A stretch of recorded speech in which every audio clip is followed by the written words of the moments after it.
Hello friends, అందరికీ నమస్కారం. Telugu life story వింటున్న ప్రతి ఒక్కరికి థ్యాంక్ యూ సో మచ్. అలాగే విశ్వానికి కృతజ్ఞతలు. మనీ మంత్ర 2 ఎపిసోడ్ 122. మీ జీవితం మీకు చాలా కష్టంగా, బరువుగా తోస్తుందా?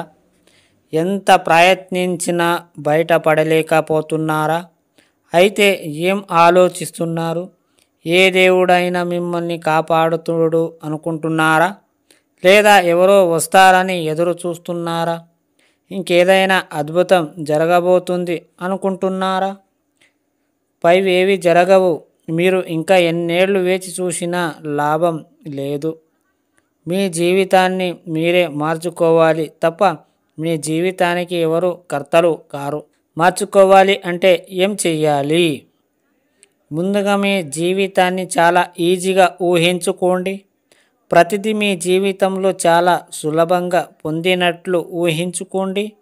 అది డబ్బైనా ఇంకేదేమైనా అన్నీ మీకు అనుకూలంగా ప్రతి క్షణం మారిపోతున్నట్లు ఊహించుకోండి.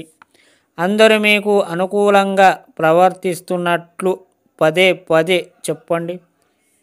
ఇక్కడ మీరు ఏదైతే ఊహిస్తారో అది మాత్రమే మీ జీవితంలోకి ఆహ్వానిస్తారు. ఇలా ఒక 15 రోజులు ప్రయత్నించండి. తర్వాత మీ జీవితంలో కొత్త మార్పు చూడగలుగుతారు. ఓకే, ఇప్పుడు ఒక రిలాక్సెన్స్ వచ్చినందనుకుంటా. ఇప్పుడు మీకేం కావాలో ఊహించండి. అలజడితో, ఒత్తిడితో కూడిన మనస్సు ఏది ఆకర్షించలేదు. ఇప్పుడు ప్రశాంతమైన మనసుతో ఒక్కొక్కటిగా విశ్వానికి సంకేతాలు పంపండి. అలాగే మీ జీవితంలో స్వీకరించే మనస్తత్వాన్ని కలిగి ఉండండి. దీనివల్ల విశ్వం మీకు ఇవ్వడం జరుగుతుంది.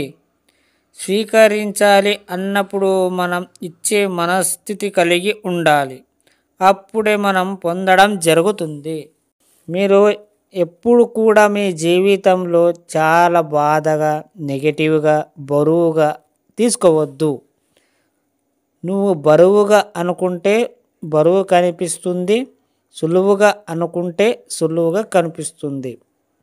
ఏ ఆలోచననైనా సరే మంచిగా ఆలోచిస్తే మంచిగానే అనిపిస్తుంది, చెడుగా ఆలోచిస్తే చెడుగానే ఆలోచిస్తుంది.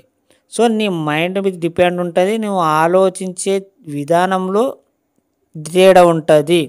ఒక పదాన్ని మీరు పాజిటివ్గా కన్వే చేసుకొని మీరు ఆ పదాన్ని పట్టుకొని ఎంతవరకు మీరు ఎదగాలో అది మీ పాజిటివ్ మైండ్ని బట్టి ఉంటుంది.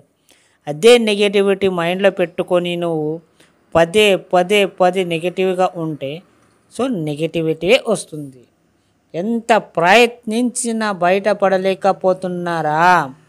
ఒక్కసారి మీ జీవితంలో ఈ సబ్జెక్టుకు వచ్చి చూడండి, మీకే అర్థమవుతుంది. అర్థమైందా ఫ్రెండ్స్? ఈ స్టోరీ విన్న ప్రతి ఒక్కరికి థ్యాంక్ యూ సో మచ్.